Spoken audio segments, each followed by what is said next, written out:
and welcome back to another episode here at the Damage Report Under Lockdown. I'm John Iadarola, and joining us, as she so often does on Tuesdays, Emma Vigeland. How's it going? It's going well. I almost botched that intro by laughing too much. Twice? No, I was just messing with you. I'm trying to get myself psyched up for the show. You were fine. You should see the things Brett says right before we go live. Anyway, very glad to have you here. I know you've been busily producing videos, and so you want to let people know what they can look forward to coming up on your channel? Well, I mean, it's kind of more of the same of just commentary for right now, but there could be something coming on next Tuesday, primary night. I will turn off the vibrate on my phone so it stops making that noise. Wait, so like, can you give us anything more? Is it something big? I might be in the field for the first time in a really long time. Where would you go on primary night? I wonder. Where would you attempt to have a second time of one of your great standout moments? Well, anyway, we'll have to see about that, and we'll be talking about that, maybe. I can't be specific. But anyway, that's awesome, and prepare yourself, because the Trump rallies they're about to begin. And so that means, Emma, we're going to need you to go out there at some point. Well, we'll see. We'll see what I have to say about that. Yeah, I don't really need to walk into a giant COVID den, especially when I'm with my mom right now. So that's a good point. Okay, well, everyone who is already joining us in the chat, thank you so much. Please hit the like button. It seems like a shockingly, insultingly low percentage of you have, but if you could correct that, that would be great. Emma thrives on likes. You should know that by now. And feel free to, share the stream, let people know that we're going. If you're watching this on Twitch, feel free to comment along. We'll be plucking some of those comments out, as well as on YouTube and Super Chats too. You can also use the hashtag TDR Live to talk along with us.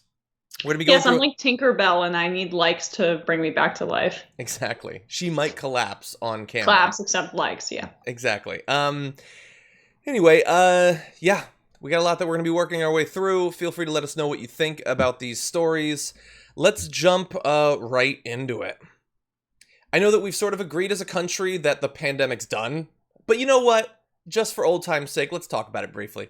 Because the president, who I don't know if he's talked about coronavirus much for 3 weeks now, 4 weeks now. Like, once he was done with his briefings, he wasn't interested anymore. He did have something to say about it yesterday. And it's a point he's made a couple of times in the past, saying, if we stopped testing right now, we'd have very few cases, if any, he said. And I love that he said it at an event highlighting administration actions to help senior citizens, as he attempts to downplay and theoretically get us to stop doing the very minor bit that we're doing to protect senior citizens from dying from coronavirus.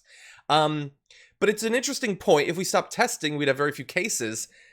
Emma, I don't see any holes in that logic. That makes sense to me. What do you think? I saw one of the top replies to a Wall Street Journal reporter tweeting out that quote from the press pool that said, "If I close my eyes, it won't be sunny anymore." Why?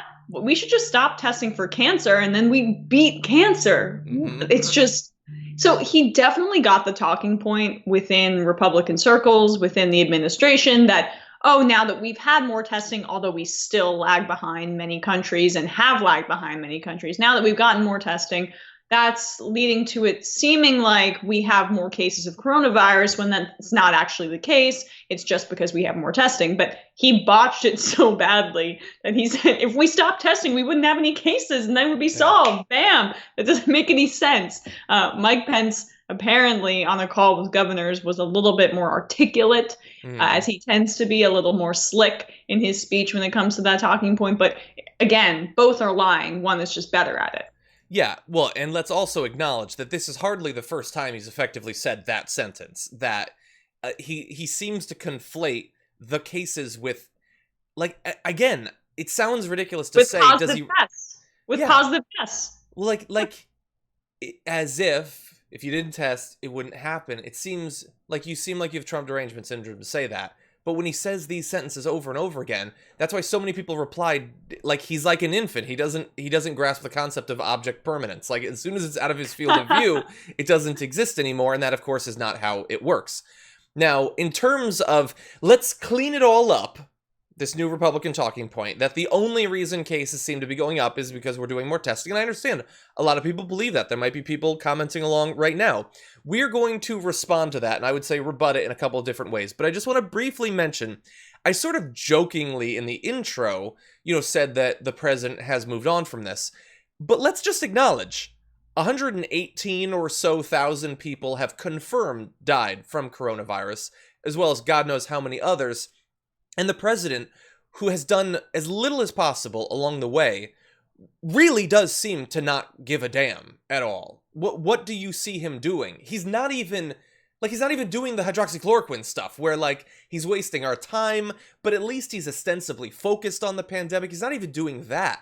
There is effectively whatever your mayor and governor are doing, that's the best that you can hope for right now. And cross your fingers and hope that the vaccine comes quickly, because the president has moved on. He doesn't care. He doesn't seem to care about much these days, but he certainly doesn't care about a pandemic that is still racking up hundreds of American dead on a daily basis. He doesn't care because it's inconvenient for his marketing, which is everything that personifies him. He's just a marketing campaign for Trump Incorporated, and there's no substantive action behind it beyond how he wants it to be perceived. So he wants people to believe that the pandemic is over, that he's done a really good job. Mm-hmm. So he will act as though the pandemic is over and he's done a really good job. And that's everything you need to know about the president of the United States, is that the actions that he takes, there is nothing really substantive behind them. It's just about how he appears to the American people. He's smoke and mirrors, but he's not particularly deft at it. And we're seeing the reaction to that in the polls. Exactly. Yeah. And I will say he tried to, like you said, he had a sort of bumbling sort of version of this talking point. He tried to clean it up a little bit, although I'm not sure that this is much better, with his tweet saying, "Our testing is so much bigger and more advanced than any other country. We have done a great job on this, that it shows more cases. Without testing or weak testing, we would be showing almost no cases. Testing is a double-edged sword, makes us look bad, but good to have." So that's good that he acknowledges that we should be testing for a fatal illness. No, if we weren't doing the testing, we would still have dead turning up. We'd still have people hospitalized over this. It's just so stupid endlessly and so costly. I'm sure Emma and I, we could go back and forth naming Trump stupid comments or various exploits of idiocy that didn't have much of a cost. But this one 100% does. A historic cost. We're going to be looking back on this pandemic for the rest of our lives. And we, like many people, eventually it'll be history. And we'll have some vague memories of what happened. But we lived through it, and we reported through it. And we're going to know that he went from denying that it was a thing to weirdly bumbling through the beginning and snake oil salesman trying to push quick fixes on people, to eventually just not even caring while the pandemic continued. That is the living history of one of the darkest moments of recent American history. And attempting to, again, be that Trump Incorporated marketer by continuing to host campaign rallies, or beginning to host campaign rallies again, which is a whole part of the pretending like the pandemic is over. Again, people keep talking about the second wave and are acting like, oh, this is the second. No, this is still the first wave. It's just increasing in states that didn't take social distancing seriously and didn't take shutting down the economy to the extent that it needed to, like Florida and Arizona and other states.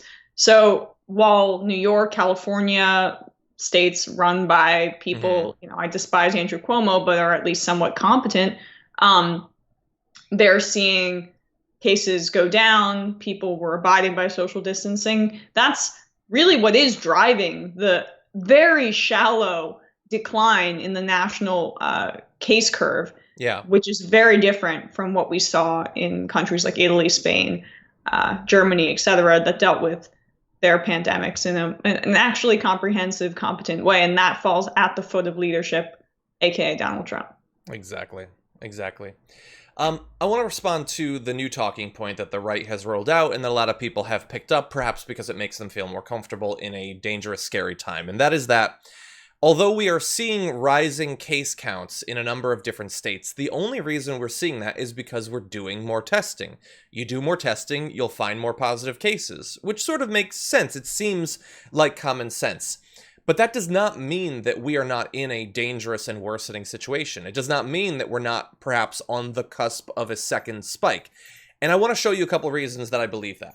Now, indeed, if you just look nationally, there has been some good news. If you take a look at this, you see the Northeast, the Midwest, the South, and the West, the percent positive tests going down. That is a good thing, and it's happening while we're doing more and more tests. That is certainly positive news. But here are the issues. If it was the case that simply doing more cases doing more tests results in more cases, then that should be true relatively uniformly across the country, and that is not at all what we're seeing. In recent days, roughly over the last week or so, I've seen numbers indicating that less than 10% of new cases are now coming from states in the Northeast, which is one of the regions hardest hit initially during the first wave of coronavirus. But that is not what we're seeing in some parts of the country. If you take a look at this, you can see Texas and Arizona, North Carolina, South Carolina, and Arkansas, and you can see that their daily positives are going up, but also their hospitalizations in some cases are skyrocketing. Texas is breaking records on a daily basis, and it's not breaking hospitalization records because they're doing more tests. It's breaking those records because more people are being hospitalized. That is not just a product of identifying more cases. It's not like people were on the cusp of their lungs failing, but they weren't going to do anything about it until their test came back. No, these are people who are getting viciously, violently ill. This is not just testing. This is indeed a rise in cases in certain parts of the country that have taken it less seriously and that reopened earlier. Texas is certainly one of those cases. They reopened well over a month ago. And what do you know? Hospitalizations are rising in the wake of that decision. So, yeah, the administration is trying to focus specifically on hospitalizations because if you, I think, look at the national average, you can correct me on this, John, but I believe hospitalizations nationally are trending downward. But when you look at the states where cases are going upward and driving actually nationally cases in some instances to be increasing, hospitalizations are also increasing. So, to say that it's just due to the results of testing completely ignores the facts on the ground, is counterfactual, and only meant to elicit a positive response from the media, from average people who might be inclined to vote for the Trump administration or for Trump in 2020 again, which, who are you at this point if you aren't a full-blown Trumpy? But that's the only thing it's designed to do, is elicit a specific response, propping up Trump, public health be damned. And that's really what's so frustrating about this conversation, is that people who still like to fetishize the American system of government and our bipartisan process, and I don't know who you are anymore, but they seem to think that Republicans and Democrats can come together and they might disagree on some things. This is, I guess, the mainstream media largely, but that they'll work together for the public good. But that's not the case anymore. The Republicans haven't been that way for a long time. The Democrats are pathetic and weak, but the Republicans now have gone full-blown Trump, where public good is not even in the top 10 of their considerations when they're dealing with this pandemic. It's only perception and marketing. Yeah. So even when we were faced with this deadly, deadly virus that has killed over 100,000 Americans and will continue to ravage the country, that wasn't even enough to get Republican leadership to act like human beings. And I think that should be a wake-up call for a lot of people. Yeah, but I wonder if from the top, if this hadn't been so clearly Trump's strategy, or maybe Fox News' strategy, it's never really clear exactly which is driving whom. I think that they really spur each other in the wrong direction. Like, it's an election year. Perceptions are important. If Trump had taken it seriously, if he wanted to present himself as the great defender of American life, I feel like Republican governors would have followed him. I feel like that would be the default position of candidates. I think that, I don't know if this is like a Tucker Carlson and Laura Ingraham thing, and they got Trump to be so scared of seeming to like be in the middle of a pandemic, so they had to keep ignoring it. I don't know, or if it was Trump that was doing it, but I wonder to what effect this can be traced back to one of those two sources. Well, the point that we've seen throughout the Trump presidency is that whatever he does, the right will follow, and the governors and Fox News and his followers will. Like, the greatest example was his dealings with Kim Jong-un and North Korea. If Obama had done any of those things, it would have been like Armageddon on the right. But he was praised for doing those things by many pundits. So principles don't really matter. They just follow the strong man, and that's what we're seeing. Yeah. Now, very briefly, I want to focus a little bit more on Texas because Emma said one of their talking points, and she's right, is hospitalizations overall are trending down. So hypothetically, Trump could say, look at the hospitalizations, that is evidence that we're doing the right thing. Once you look at the data, it's not true, but he could say that. But think about how little care you have to have of being fact-checked or about the consequences of what you say if you deploy that talking point as Greg Abbott, governor of Texas. I just showed you the numbers. You can see them right here. It's the left purple one. The hospitalizations are skyrocketing. He recently said that he's watching it. It's a benchmark, but he cited it as an encouraging metric as the state stay-at-home order expired at the end of April. So he's saying, no, it's good, even though they're seeing the biggest spike. He also says, no matter what you're seeing, this does not show that we need to scale back Texas's phased plan to reopen. Why? Because Texas has so many hospital beds available to anybody who gets ill. Acknowledging, seemingly, implicitly, our strategy is going to result in a lot of people desperately needing an extended stay in a hospital, but we've got beds for now. And if some of them die, I mean, can't make a Texas omelet without blah, blah, blah. And by the way, to give you an idea of when he says we can't scale back the opening, I don't know where most of our viewers live. I don't know what the current situation is where they live in terms of reopening and everything. But to give you an idea of how loosey-goosey things have become, not only was the reopening a long time ago, but it's to the level where H-E-B, one of the big chain grocery stores, doesn't require masks anymore. They're seeing jumping numbers of cases and hospitalizations. And they're like, no. If you're going to be browsing soup, no, you don't need a mask. That's the level of seriousness that Texas is taking this. Look, and it's not just Texas. I mean, I'll anecdotally say, my boyfriend was out in a part of New York, and he said that, he was one of the few people wearing a mask and felt like he was getting dirty looks just for wearing a mask, in an area outside of New York City in the state. So more conservative area, but that's the reality, is people want it so badly to be over. And in New York, it's safer to wear a mask right now because cases have been trending downward significantly. But in Texas, this is the literal most dangerous time for you to not be wearing a mask. And studies have shown that masks are hugely, hugely beneficial. It's not uncool to wear a mask. It's actually quite cool because then you won't get coronavirus, infect other people, kill them, and you get killed yourself or have to be on a ventilator, which the long-term health ramifications of that are still being unpacked. And if you have some sort of blood disease, that's also especially dangerous too, because there's increasing evidence that while it's a coughing, dry cough disease in your lungs, but really that's where you're going to be feeling it, that it's more of a blood disorder. Correct me if I'm wrong, John. I'm so bad at science stuff, but that's why the cough is dry and it's not mucus in the lungs and stuff like that, because it comes from... Yes, it does have a massive impact on the blood, and the organ damage can be severe. They're talking about lots of people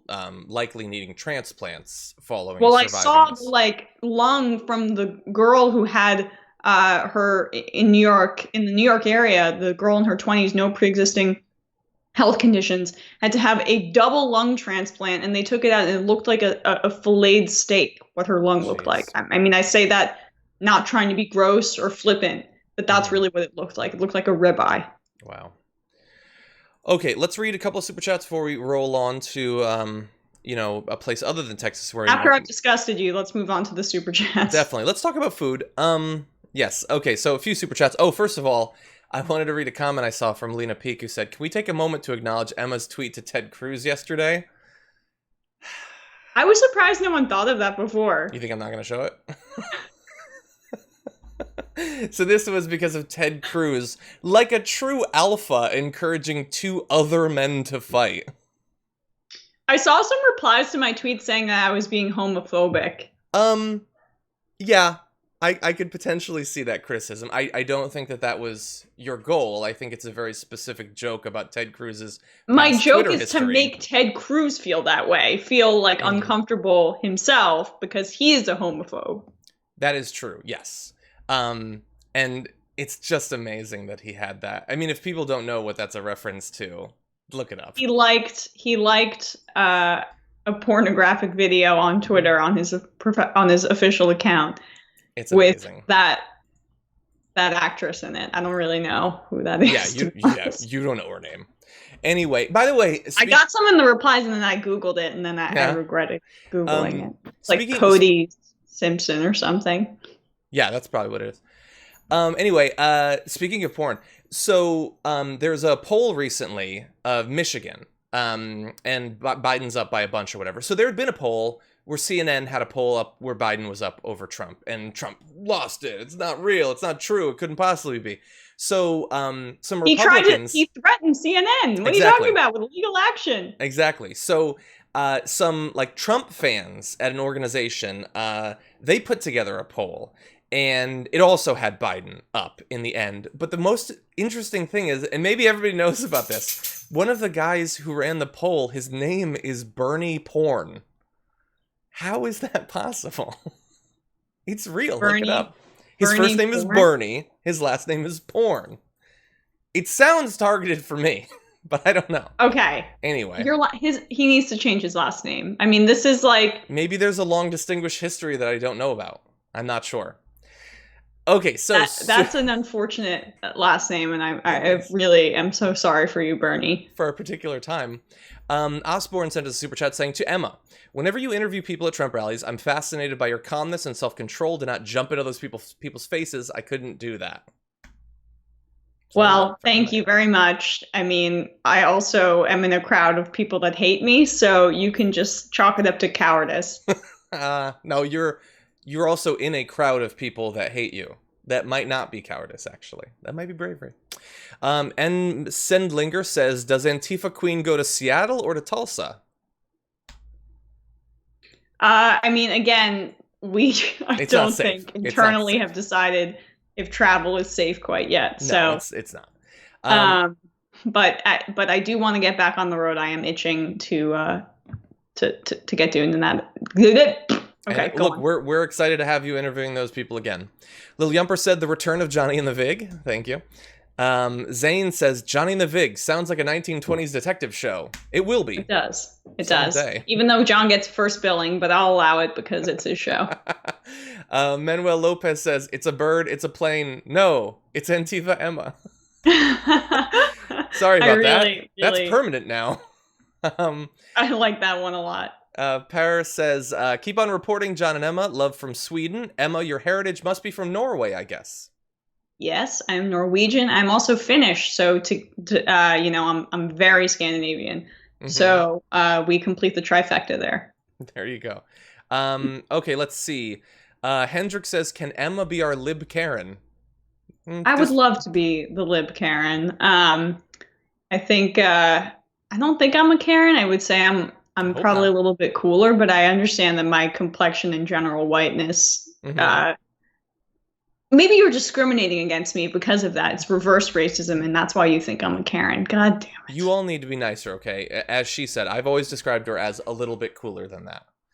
Anyway, okay, let's jump to a little bit more of the impending spread of coronavirus. Donald Trump has received quite a bit of criticism for the fact that he is pushing forward with in-person packed rallies at a time where in some states coronavirus cases are going up. And he has heard that criticism and he has decided to double down by exposing even more people to coronavirus. He said on Monday that his rally in Tulsa on Saturday will spill over into a second venue, as his campaign manager claimed the demand for tickets exceeded 1 million. It's an interesting claim, meaningless since only 19,000 people could fit in the original spot. But he says now, speaking to reporters, he said that the convention hall near the BOK Center in downtown Tulsa will be used, increasing total capacity to 62,000. That would mean there would be over, quote, 900,000 people that won't be able to go, but hopefully they'll be watching, Trump said. So here is what's interesting about that from my point of view. So the saying 900,000 is absolutely meaningless. The vast majority of those people aren't people or don't live in the same state. They're not going to be there. It doesn't mean anything. But whatever. There are people that are excited to get in a room and chant about how refugees need to be shot or whatever. I get it. There's a taste for that. But the thing about having the rally is that it's dangerous. Almost certainly the vast majority of people won't be wearing masks and they will be spreading coronavirus.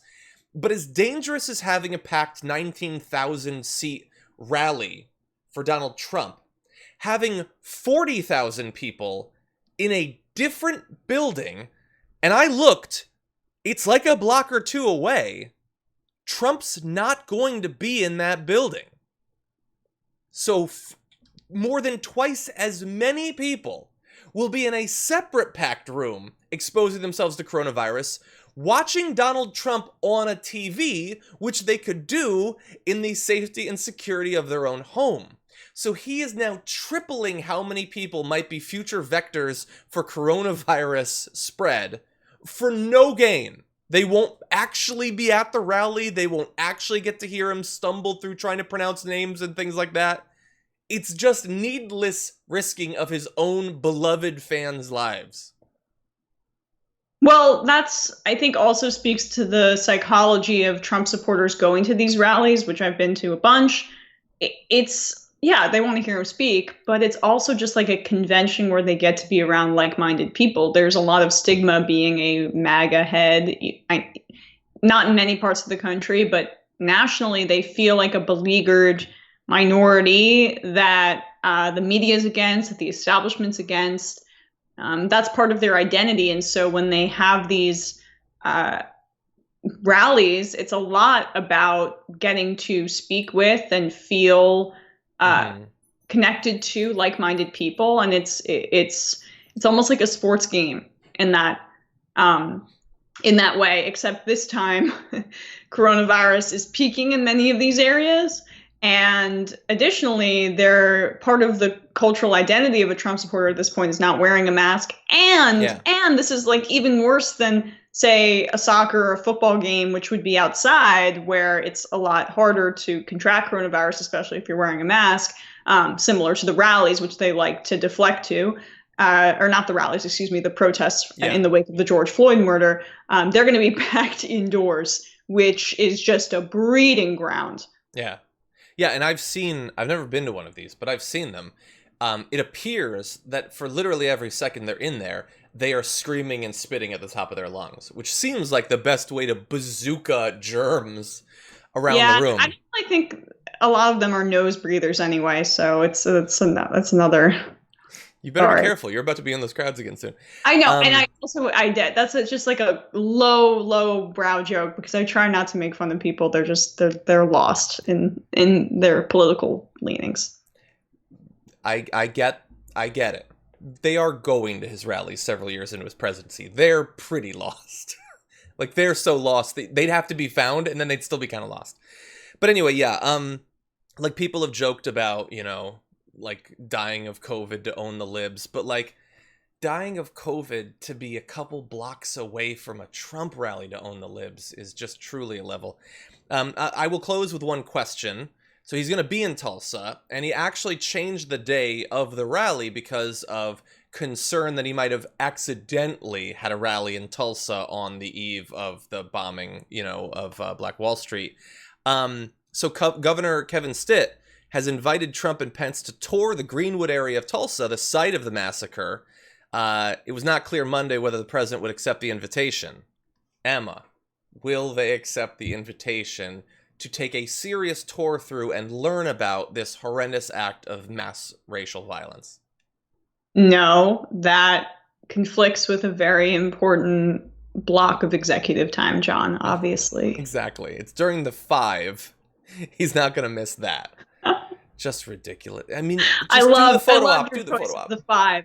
I just loved it. That's good because it's specific and also it's not Fox and Friends. It's not Hannity. It's the 5. Good. Yes. I'm the person today that remembered that the 5 exists. Anyway, okay. We have got some unfortunate news in just a second, so I'm gonna just read a couple of super chats, then we'll launch into a really sad bit of news. Bonnie Hell says, I am in Arizona. The heat has not reduced the invisible enemy. I had forgotten about his way of talking about how smart the virus is. I think it outsmarted him in the end. Chubtoad says, $2 reminder that Matt Gaetz is a tool. Consider me reminded. Brian says, yay, we get Antifa updates today. Also, love the Epoch News ads to watch the stream. At least I get a taste of what you refuse to tell us. Yeah. I know. I get those too. I don't even know what to do about it. There's nothing you can do about it. You know. Thank you, algorithm. Yeah, algorithm's the best. Brian says, longtime watcher, new member. Love the damage report and all of John's guests are spectacular. P.S. Matt Gaetz is a tool. He is. Let's see. G.A. Peach says, if you're right, should be thousands of sick rioters soon. I get the concern. Like I've always said, there is almost certainly going to be some spread of coronavirus because it's a lot of people in a small area. At the very least, it isn't generally indoors. And the vast, vast, vast majority of the protesters that I've seen so far are using masks, which should at least stop some of the spread. And there's a difference between like organic protesters coming out of rage for decades and centuries of righteous anger and kind of, disenfranchisement and violence, as opposed to premeditated, needless campaign rallies, let alone the fact that they don't need to be indoors, by the way. If Trump wanted to actually be smart about this, he could have found some sort of outdoor venue like Bernie Sanders and other politicians have done countless times. Yep. Yeah. Exactly. Yeah, and like it's like, to me, it's sort of like the difference of insisting on an election of in-person voting, how I evaluate that, versus people put in that position choosing to vote. One is a willful, unnecessary risk. The other is a person being forced to make a difficult decision to potentially risk their health to pursue being a citizen that is engaged and fights for the government they want. Look, that's the difference I see. Again, not to get us too off track, but I went to a small rally, I keep saying rally, a small protest for Black Lives Matter, just because I felt like I just had to show some sort of solidarity. I kept my social distance and I wore a mask and it was outdoors. But yeah, I mean, it was a really, really difficult week-long thought process about, is it worth it for me to do this? Yeah, exactly. Okay, let's turn now to very sad news. Last night, tragic news. Representative Ilhan Omar announced via Twitter in a statement that her father had passed away due to complications caused by coronavirus. You can see her tweet there. And, obviously, look, we understand that a lot of people are dying, hundreds and hundreds still every single day. There were thousands at one point, and every death is a tragedy. Ilhan Omar is a person that in this issue has, I think, done what she can to try to push not just the Republicans, but also the Democrats in the direction of actual substantive assistance to people being hurt by it. And especially considering her life story, the fact that she lost her mother when she was very young, seeing her father die in this way is a massive tragedy. And obviously, best wishes to her. Our heart goes out to her. It's terrible to have to go through an experience like that. And I saw this just beautiful photo of her walking with her father in the halls of Congress. And I believe he was with her on the day that she was sworn in. Mm-hmm. I mean, and just her story of someone who came to this country and fled enormous brutality where she was from. Just this amazing story of immigration in the United States and the success that she's had, and is now a member of the House of Representatives and is representing constituents and is an enormously important leader in the progressive fight and just in politics in general. Her father was a huge part of that. Yeah. And the fact that she no longer has either of her parents alive, that's insanely painful. It's incredibly painful. I mean, she's really the second, I guess, well, Elizabeth Warren may not be considered by many to be a progressive anymore. I understand that, but Elizabeth Warren's brother also died of COVID-19. And it just goes to show the virus does not discriminate. It doesn't discriminate based on how much power you have, your status. It can affect every single person and ravage people's lives. And I just look, I think Ilhan Omar is one of the strongest people in our government, and the vitriol she faces every single day from racist, bigoted, xenophobic, Islamophobic right wingers is just horrific. And she keeps her head held high every day. And I think her father, I'm sure how he raised her had a lot to do with that. So I would imagine that he was a wonderful man as well, and his loss will be felt. Yeah, I know Michael Shore tweeted that he had spoken with Ilhan's father and had very nice things to say about him. And it is, as you said, it is one of the most inspirational stories imaginable. That is one of the reasons why the continued demonization of her has been so, not nonsensical. We are an inherently racist country, but we like to think of ourselves as this great country that takes the best of the world and makes it even better. And this is your example, America. Why are you rejecting her? And that's why when I saw that news, the first thought I had was absolute tragedy. I lost my father to illness, so I feel like a kinship to people who go through that same sort of tragedy. The second was, my God, what are the conspiracy theories going to be about this? Because we know that they're coming. Because these people, for all that they love to talk about Trump derangement syndrome, there ain't no Trump derangement syndrome like Ilhan Omar derangement syndrome, AOC derangement syndrome. These people have lost their goddamn minds when it comes to these people. No, and I'm sorry. I just have to add one more thing. AOC derangement syndrome's, I think, number 2. How Ilhan Omar's is responded to by the right is one of the most vile and disheartening things I've ever seen. Go and look at her Twitter account, just anything. And it's because of her headscarf. And it's because of her voice and the fact that has a different religious ideology, is Black, and is from a different country. It's this confluence of things.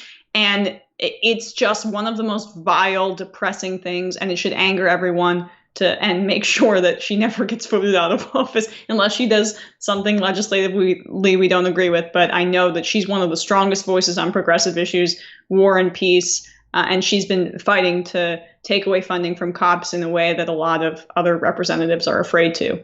Yeah. And I also wanted to add, in addition to, as you acknowledged, Elizabeth Warren's older brother died from coronavirus back in April.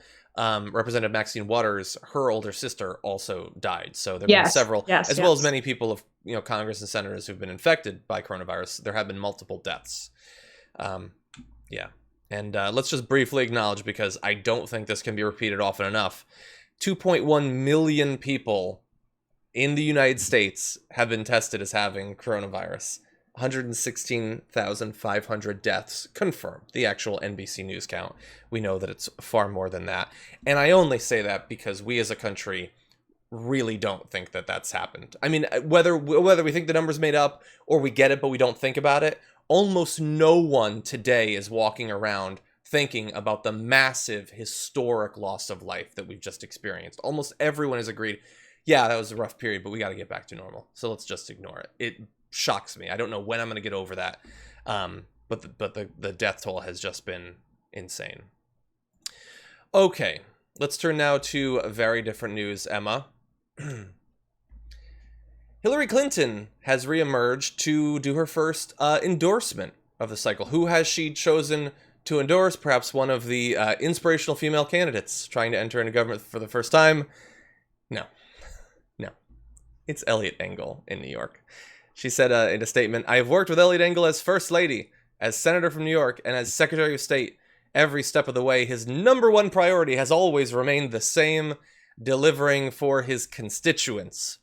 And let me just guess that her endorsement of Eliot Engel has a little bit less to do with her lifelong admiration for his work for his constituents, and more to do with the fact that there is a very popular and growing in popularity progressive challenger in Jamaal Bowman.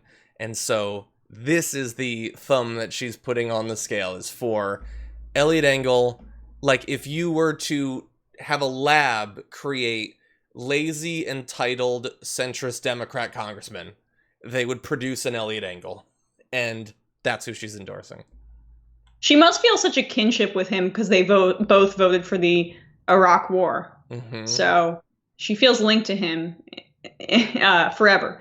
And, you know, Hillary Clinton must be a racist because why isn't she backing the black candidate in the race? I'm just using the tactics that she used and her surrogates and supporters used on people voting for Bernie Sanders in the primary in 2016 as opposed to her, because they were all sexist, obviously. So she must be a racist. Yeah. Problem solved. Engel is an embarrassment. He was caught on a hot mic saying that he would not be going to Black Lives Matter protests in front of a bunch of mics, so he's pretty stupid too. If he didn't have a primary challenger, he has an enormous amount of influence as the head of the committee in the House over foreign policy, yet he voted for the Iraq War. He tried to block the Iran deal, which was, I think, Obama's greatest achievement, and a peace deal that really, I mean, it's embarrassing to be against, in my view, because it was a total win for America and for peace, twofold. And, you know, he's voted continuously to continue funding Saudi Arabia's genocidal regime just to give you a sense. He was one of, I think, 16 Democrats in 2016 to vote for a bill to continue this arm Saudi Arabia. And that just goes to show how conservative, out of touch, and right-wing he is. Exactly. Oh, and so look, I have a point that I want to make, but I have to give credit whenever possible to our commenters. So there's a comment from ABC that says, endorsements equal dictatorships, according to Engel. And I had forgotten, when AOC endorsed Jamaal Bowman, Engel said, this isn't a dictatorship where someone can just come in and choose the person. Okay, well, AOC is a first-term congresswoman. This is former first lady, senator, secretary of state. What kind of dictatorship is she trying to create where she comes in and chooses winners and losers? What a ridiculous Sounds like we've statement. fallen back into full-blown authoritarianism, huh? Seems like it, yeah. And that's why, as Emma pointed out, he was caught on the hot mic saying, I wouldn't even be at this protest if it wasn't for the primary. Like, he'd be asleep, basically. That's what he's saying. That's why she stresses... He wouldn't even be in the district. Sorry, go on. Exactly. Well, that's why she stresses his number one priority has always been delivering for his constituents, because she understands that the thing that's hurting him the most right now is the accurate perception that he's one of the many representatives that just sleeps through a few years raising money, pops up if there's a primary, and not even always then, and that's it. And you never hear from them other than that. That is the fear he that he didn't has right come now. back to his, sorry, John. He didn't come back to his district when, I mean, it's the district over from AOC's, New York 16, and it's one of the hardest hit areas, the Queens and the Bronx, his is the Bronx, from COVID-19 in the entire country. And he just was like, I'm just going to stick it out in my lovely home in Virginia, and I'm not going to come home to deliver for my constituents as they die of coronavirus. Yeah. 100%. And so understand that this is, I mean, I'm sure Hillary Clinton will do other endorsements, but right now it's just so weird that the one endorsement is Eliot Engel, and it does put her on the opposite side of a wave of progressives who are backing Jamaal Bowman, a middle school principal. There are multiple interviews with Jamaal Bowman available on the Damage Report channel. You can search on YouTube for that. He's been endorsed by Bernie Sanders, AOC, the Working Families Party, Justice Democrats, Move On. This morning, Elizabeth Warren also endorsed him against the incumbent Democrat. And so, I mean, it's not like we don't know where Hillary Clinton stands, but it is pretty interesting to see her willing to risk a little bit of face, because Engel could end up losing. But he is and receiving... it's fascinating, by the way, just a quick point about which incumbents the Democratic establishment chooses to endorse, because we're seeing that it's not just all incumbents. That would be too easy to protect their own power. We're seeing that a lot of conservative House Democrats, even some progressives like Mark Pocan, are endorsing Joe Kennedy in the Senate race against Ed Markey, because Joe Kennedy's even though Joe Kennedy's to the right of him. Yeah. So it's so gross. It's just so gross how much the Democratic establishment will throw at the progressive wing in order to stop progress. Exactly. That Pocan endorsement, like, he's done a couple Killed of me. things I like in the past few years, but no, done. That's insane. No, I mean I get it. They're circling the wagons and they're trying to protect their House colleagues, but it's just disgusting. Yeah. I was vitriolically grossed out. I don't know if Chuck Schumer has had anything in the past few days to say, but when he was asked about Engel, and he effectively was like, Engel, what name so? I'm not familiar with an Engel endorsement. I don't know what. That was a great moment. Yeah. Schumer's like, he's saying Engel, and he's talking about 2020, but he's clearly thinking about a future challenge to him and who he doesn't want to cross. Because who could that challenger be, John? I don't know. That challenger be? I mean, obviously I want to say AOC, but who knows? Same. Anyway, can you imagine? I can't wait. Anyway, I want to add one other sort of endorsement that Engel has gotten. And this is according to reporting by The Intercept. A Republican super PAC is funding an outside effort to help re-elect Democratic Representative Eliot Engel. The super PAC is called Americans for Tomorrow's Future, a title designed to give you no idea of what they're about. But they are apparently, they're staffed and, funded by Republicans. And this is a reminder that progressive challengers have to beat the Democratic Party and the Republican Party just to get the nomination, let alone to get the seat. And so, think about that. If you're Engel, I mean, I know you're soulless, you don't care anymore, but the Republicans are fighting to keep you in that seat. Why do they love you so much that they would pay their money to get you rather than some other Democrat? And we know why. Anyway, let's read a couple super chats. There's been a lot of support coming in. Thank you, everybody who's been sending us messages. Actually, I'm going to just briefly check down at Twitch. Let's see. Semper Fire Dog says, how's everyone doing today? Glad to see Emma. She's amazing. Thank you, everybody. Okay, not going to read that. Thank you. Anyway, let's see. Jess Ortega sent in a tweet at hashtag TDR Live saying, Emma Vigeland, I am in love with your hair today. Never noticed how long it is. Damn girl, naturally beautiful. Thank you very much. I got a quarantine haircut. It's still long though. It just grows really long, and I try really hard, but I have so many flyaways because I have a lot of hair, but it's thin. So I gave myself a quarantine haircut, actually. Oh, what? You just shave it? That's all. Yeah, basically. Yeah. Got it. Anyway, let's see. Super chats. Your boy Blue says, don't you think the fact Bunker Boy is having Bunker Boy fans sign a liability waiver for his Tulsa rally shows Trump knows the current risk? Or at least someone with his campaign understands the risk.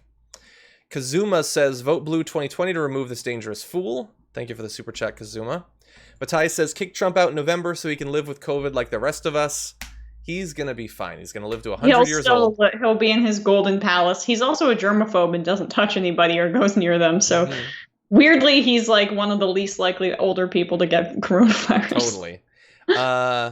Lakailil says, why do dominatrices love statistics? They're into mean deviation. Dun-dun-dun. The odd math joke on the stream today. Thank you. Miss Kaylee says, I think a Becky has better hair than a Karen. There you go. That's sweet. Thank you. Kevin says, people can't vote for you if they died because of your rally. That's true, but it's a cost he's willing to pay. Amanda says, Matt Gaetz is a tool. He is. Chris Robinson, thank you for your super chat. And let's see. Matt Gaetz seems like that douchey pledge master in college, that thinks he runs the show because he's in a fraternity. Yeah. God, we got some bad people in office. Okay. By the way, Emma, did you see the QAnon GOP candidate that won her primary, and that is because it's a red district is likely that lady? Was it Georgia? The woman with the gun. Yeah. Who believes that JFK and Mueller and Trump are working together for a century to get rid of an international web of pedophiles. Robert Mueller, remember that guy? I know. She could have the same amount of power as AOC. Voting, anyway. Isn't we're going to have someone who believes the most bat-ass crazy conspiracy theory of our lifetime holding elected office on a national level. It's not that crazy because I am Q, right, John? What, confirmed? Uh-huh. Once you go Emma, we go all, or something. That'll be the new one. Let's see if we can get that trending. Okay, with that, let's jump to more bad news. We got 2 more stories for you, and we'll see. We'll see if we can get through everything. Okay.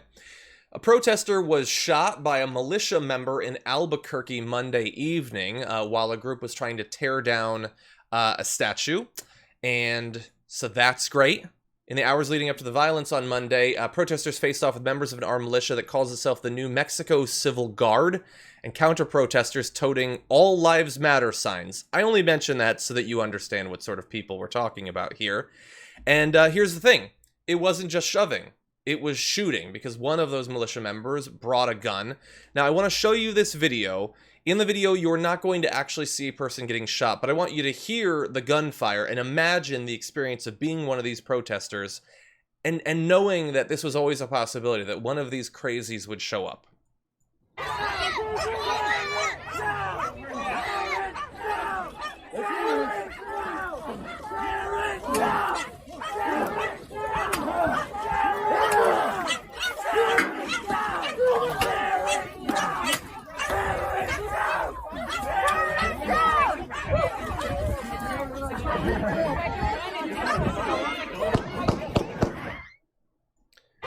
And so there, you heard 4 gunshots. Apparently one individual was shot. The individual who did the shooting, Stephen Ray Baca, was taken in and was booked on a charge of aggravated battery, which is a weird way to describe attempted murder.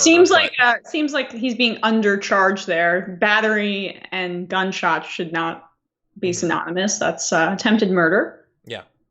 Tried to kill a person. It wasn't a warning shot into a crowd. And the thing is, the reason that this is so sad is not just that a person did get shot, but that we've been predicting this. And there's been other instances of, attempted violence, or successful violence against protesters. There was a KKK leader who drove up to Seattle and then tried to drive into a crowd and shot someone in that case. Now, I understand it seems almost pointless to point out that almost all the violence has come from right-wingers when you have been trained to believe that Antifa is the source of all of this, even though the FBI hasn't booked one single person with some sort of attachment to Antifa in connection with literally anything yet. But here we have it. A militia was counter-protesting. They say that they're there to protect businesses. I don't know what a conquistador statue, what kind of business they have with that. But they bring guns. They start pushing up against people, and the second someone pushes back, we know that these gun-owning people are the most scared people in America, and so they're instantly terrified for their life, and so they start firing. So this was not like some unfortunate thing that happened. This was the strategy. This is what they're going for. Now, hopefully that individual won't die. But this is the danger. It's these militias trying to start a civil war or whatever it is. Obviously. And I think everything you said there was spot on. It's the tale of 2 Americas, right? Because if any of those protesters showed up with guns themselves, what would we be hearing about all the time? From the president, from, honestly, the corporate media is left-wing mob violence, they're bringing arms and they're trying to kill people, race riots, whatever it may be. But I feel like this is like the 118th headline when we're talking about the news yesterday and today, right? So people are not paying attention enough to right-wing violence because I think there's this tacit, not approval, but passivity when it comes to right-wing terror and right-wing violence that does not get applied when talking about the left. Yeah. Yeah, and the issue is that it's not just that they sort of got out in front of the obvious actual threat, which is right-wing domestic violence, as it has been for years with the Antifa stuff. It's domestic terror, you mean? Domestic terror. What did I say? Domestic violence. Domestic terror, exactly. Well, it's a form of violence, but yes, domestic terror. There's both, yeah. That's true. Yeah, there's people probably involved in quite a bit of both. But it's also that, the single most successful media company in our country doesn't give a damn about any of this. And, they're not necessarily going to come out and vocally support it, But they don't have a problem with these militias showing up and intimidating people. Look at the damage control they do for people like George Zimmerman and all of those sorts of people. They like this violence. Sorry, and they validate it by pushing a counter narrative about violence on the other side. Mm-hmm. Exactly. Yeah. And so this group, by the way, I want to give you a little bit more details on them. On their Facebook group, they share materials encouraging people to arm themselves, promote military training on infantry tactics, not joining the military, by the way, just doing a little bit of their training, and ambushing. So, purely defensive tactics, the ambushing. And they had multiple posts opposing the leveling of monuments. In this particular case, it's a conquistador, because what we do in our country is we take people, in this case, a person who massacred indigenous people, and we erect monuments to them. So the most murderous people in the history of our land and the people who lose traitorous wars, those are the ones that we put tens of thousands of dollars into erecting permanent statues for. As if we don't have heroes. Taking that down is insulting to Spanish American heritage, John, so I think you should watch your words. Exactly. Well, I'm sorry, Emma. I know that you've been a longtime defender of the statue, but according to Albuquerque Mayor Tim Keller, the statue is now going to be removed as an urgent matter of public safety until authorities determine a next step. Obviously, a reference to Andrew Cuomo saying Chris Columbus taking down his statue is anti-Italian American. Exactly. Just a reminder, he built up some goodwill with the United States. Just a reminder that he's actually a POS. Mm-hmm. Wait, Cuomo or Christopher Columbus? Well, maybe both. I have stronger words for Columbus. Exactly. Well, and I'll say, yes, it's potentially an insult to Italian culture. I'm Italian. Tear them all down. I don't care. This is one Italian that says it's okay. Yeah, and he was not only murderous, we could go through all of it. He also didn't know where he was going. He was an idiot. Anyway, more people are going to get shot. More people are going to die. And these companies are going to protect them. They're not going to cover it. I mean, we went through multiple weeks of how many viral videos of cops using their vehicles as weapon, brutally attacking people, and the biggest media company in the country, the one that says it is a check on executive power and government trampling on the rights of people. I don't care. I'm not interested. They didn't play any of it. No, they're the most authoritarian of them all. They're state media for a wannabe fascist. They don't care about government trampling on rights. Yeah. And the thing is, I've been worried for a few years now about the emboldening of these groups. And they have killed people. They've already done that. But I'm worried about candidates being killed. Like, why not? In some of these cases, if they've been trained by the right that power is the end, you can do anything. Anything is justified if it ends up with more power. Breaking all the norms, stealing seats, whatever. Someone is going to start killing candidates. And when that happens, like, who thinks that Sean Hannity is going to do a show where he's like, you know what, we need to seriously think about this road that we're going down because it has taken a dangerous turn. No, they're going to provide damage control. They're going to talk about the sexual habits of pandas or something like that. Like they're going to talk about Sesame Street. Like, they are the smoke screen under which authoritarianism is taking over more and more and more of America. Anyway, let's read just a couple of super chats and then move into our last story. Let's see. Lakaila says, if you're missing going to a cafe, my Dancing Cat Cafe in Second Life is open. I've adapted some of my art for TYT in the cafe. Check it out and let me know if you don't like the posters. That sounds great. I want to see. I don't have Second Life. I never have, but I would like to see it if I could see some photos. Let's see. Name Withheld says, anything in reference to when we were talking about the long-term health impacts of having had COVID. It's a type of COPD. It causes lung scarring and makes it difficult to breathe and process oxygen. That's why you need a ventilator. Exactly. Zane says, Palmdale and Victorville lynchings are on both sides where I live. I'm surrounded by lynchings in my area. It's pretty racist, but I never imagined. Yeah, Zane, one of my closest friends actually lives in Victorville. The fact that in the past week or two, there have been 5 instances of unconnected Black men committing suicide via hanging themselves with no suicide notes during the particular time that we're in, I have nothing to add except, I mean, that seems like quite a coincidence. I have nothing. I got no evidence. I got no nothing. But I think we can all agree that is, if nothing else, a massive tragedy that itself deserves a response, but seems very suspicious. That's all I'm going to say. Okay, Emma. I'm going to cut you off because I know that you want to talk about that. But anyway, okay, let's go to one last video. Let you kind of take the lead on super chats, okay? I don't really know. Okay.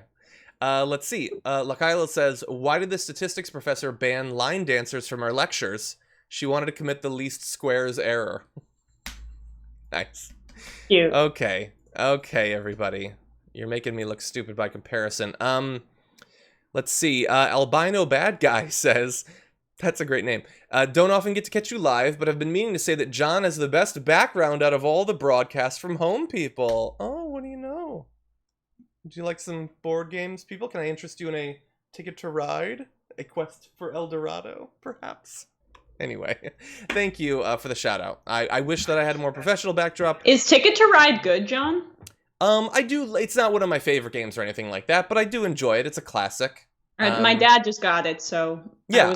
What is this you should play it. Looking game? Well, it's less than 20 years old. You should totally play it. It's fun.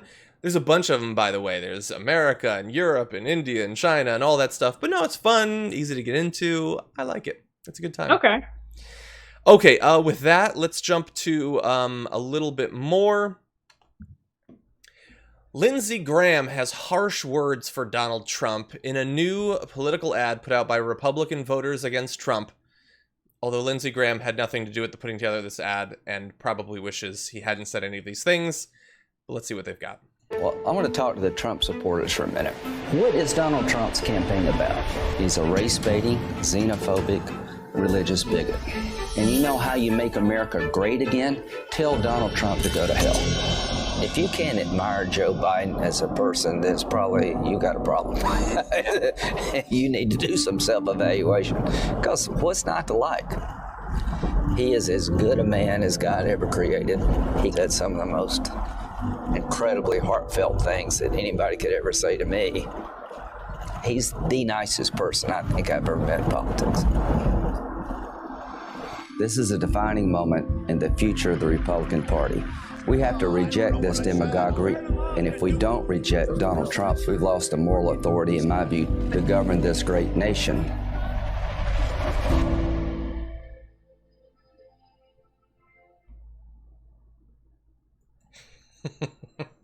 So, Emma, I'll let you go first. What do you think?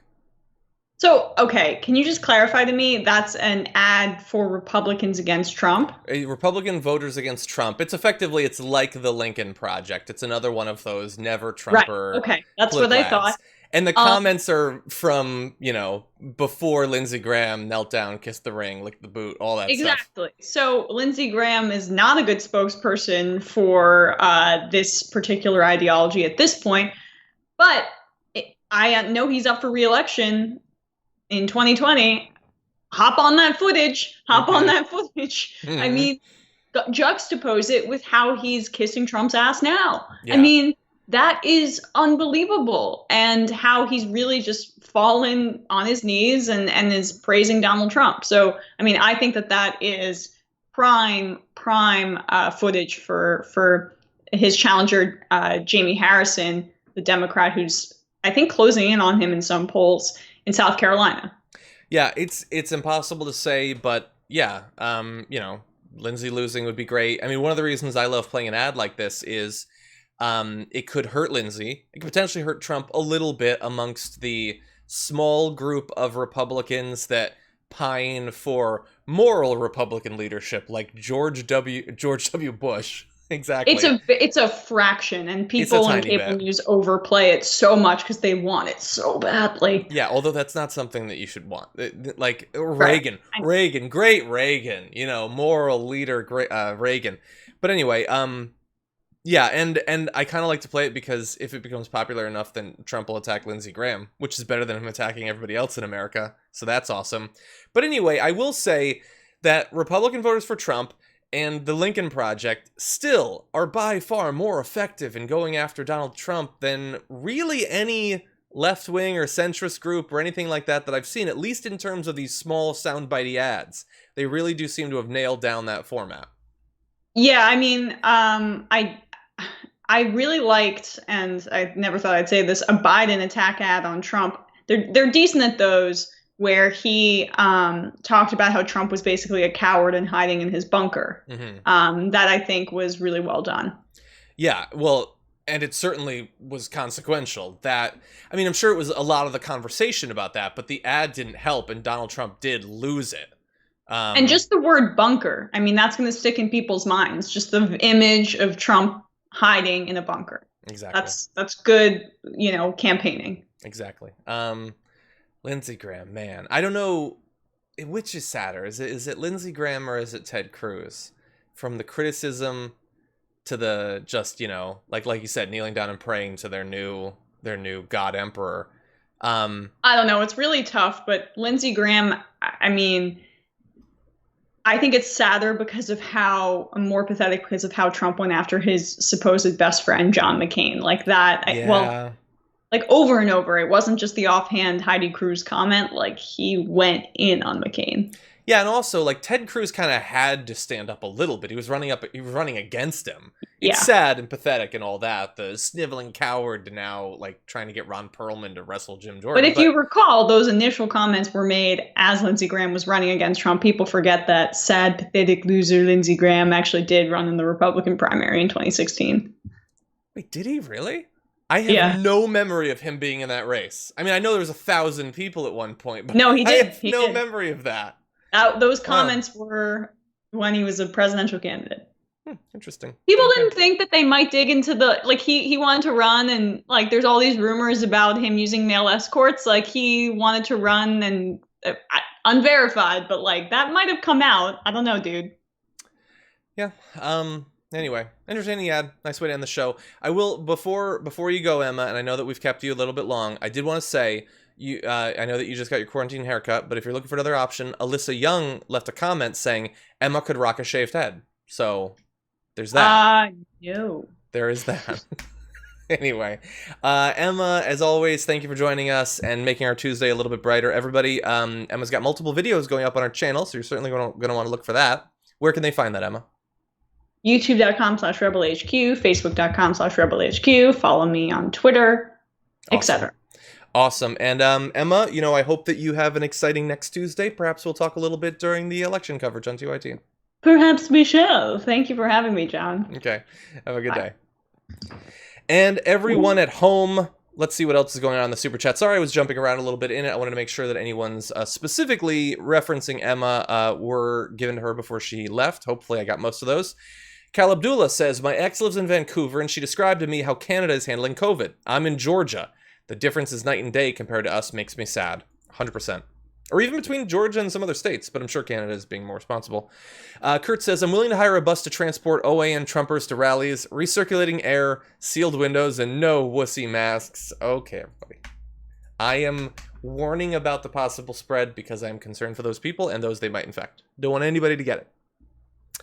Let's see. Probot Video says, I sent a Rebel HQ video to my parents, but they got confused by the Epoch Times ad before and suggested I vet my news sources better, shaking my head.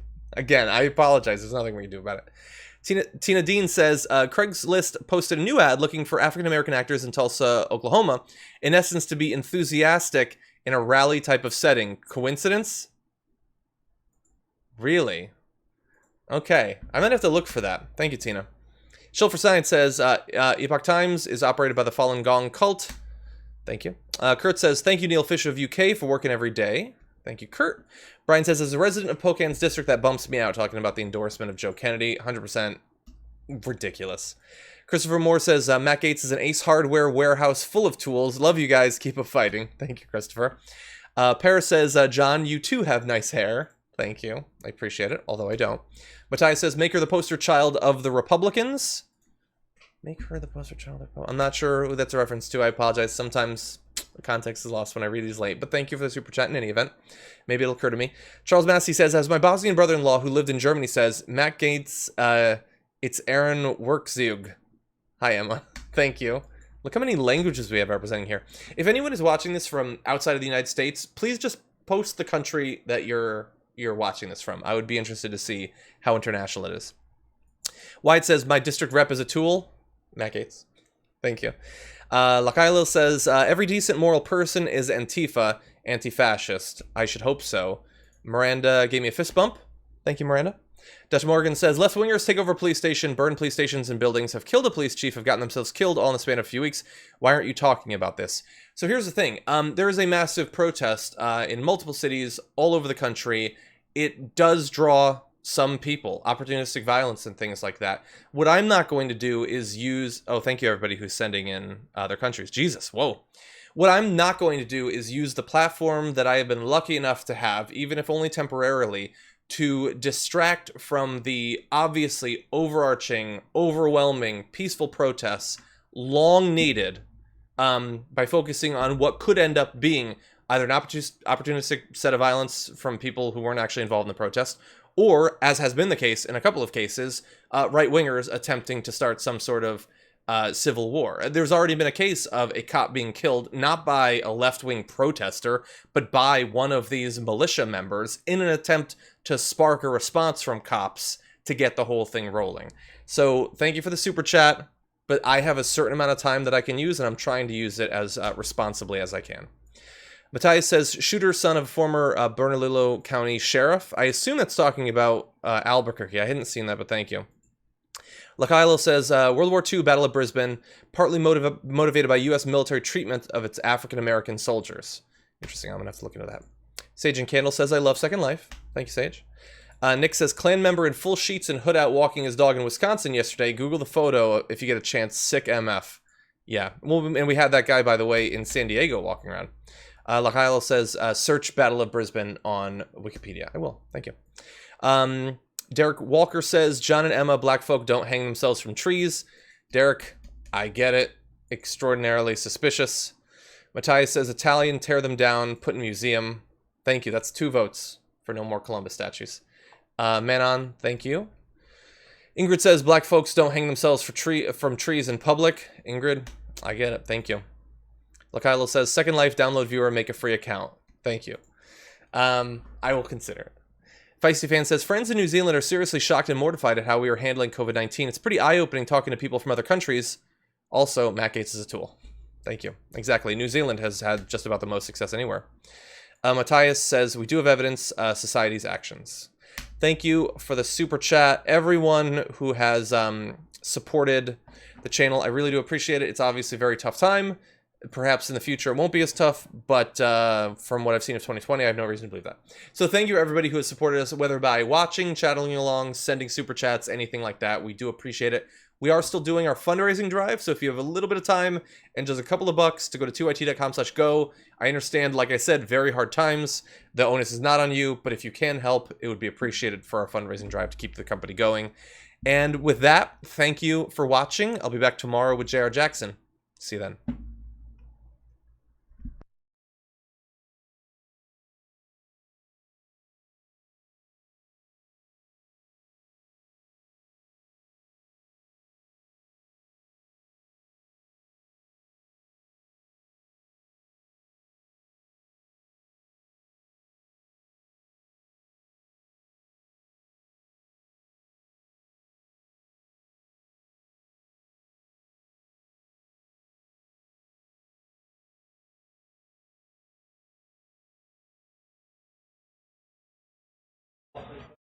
All right.